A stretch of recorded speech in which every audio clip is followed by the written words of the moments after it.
میری بہنوں جب آپ اب یہ پڑھتے ہیں، کیونکہ قرآن کو اس طرح پڑھنے سے پہلے آپ کو یہ پتا تھا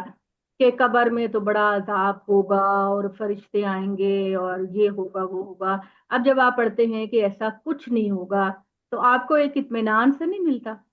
اب ہاں آپ جی، کو موت سے ڈر نہیں لگتا نا؟ ورنہ قبر سے بہت ہاں، ڈر لگتا ہے نا اور قبر ساری سے؟ عمر یہی دعا مانگتے رہے ہیں کہ یا اللہ قبر کے عذاب سے بچانا، قبر کے جب تو یہ پڑھتے ہیں تو اس کا مطلب ہے کہ پتہ نہیں دل میں دو خیال کو کب آ جاتے ہیں کہ ساری جی عمر جی، تو یہ پڑھتے رہیں کہ اللہ قبر کے عذاب سے لیکن آپ نے قرآن میں تو کبھی نہیں پڑھا نا، قرآن میں تو نہیں۔ آپ نے کبھی نہیں پڑھا کہ قبر کا عذاب ہوگا۔ اللہ تعالیٰ جی تو آپ کو یہی کہتے ہیں مالک یوم الدین، حساب کتاب کے دن کا مالک۔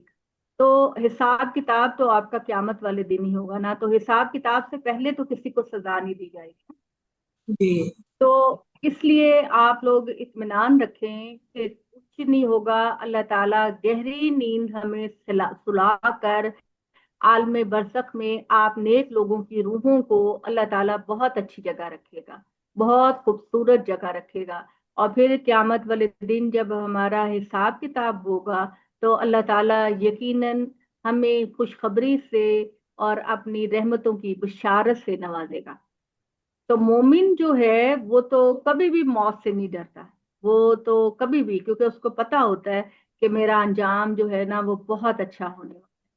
تو وہ تو اس کو تو موت سے ڈر نہیں لگتا۔ ایک کافر کو موت سے ضرور ڈر لگتا ہے، کیونکہ اس کو پتا ہوتا ہے کہ میرا انجام تو اچھا نہیں ہوگا، مجھے تو بڑی سخت سزا ملے گی، میرا کیا معاملہ ہوگا۔ لیکن مومن کی مثال جو ہے نا ہمارے پیغمبر صلی اللہ علیہ وآلہ وسلم نے دی ہے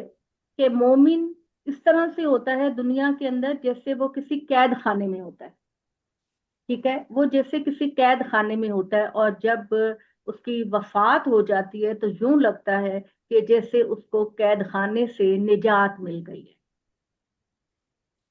ٹھیک ہے۔ یہ ہمارے پیغمبر نے فرمایا ہے کہ ہم دنیا میں ایک مومن آزمائشوں میں ہوتا ہے، کسی کو بھی من پسند زندگی نہیں ملتی، ٹھیک ہے، کسی کو بھی من پسند زندگی نہیں ملتی، کسی نہ کسی تکلیف میں، کسی نہ کسی اذیت میں وہ ہوتا ہے۔ تو اس کے بعد چونکہ اس کا وہ آزمائشی پیریڈ ختم ہو جاتا ہے تو گویا اس کو سکون مل جاتا ہے، تو اس لیے مومن جو ہوتا ہے نا وہ موت سے نہیں ڈرتا۔ تو ہمیشہ بس اپنی صحت کے لیے دعا کرے کہ اللہ تعالیٰ ہمیں کسی کا محتاج نہ کرے، پانی کے گھونٹ کے لیے بھی کسی کا محتاج نہ کرے، اور ایمان اور عزت کے ساتھ، وقار کے ساتھ اللہ تعالیٰ ہمیں اس دنیا سے لے جائے، ٹھیک ہے جی۔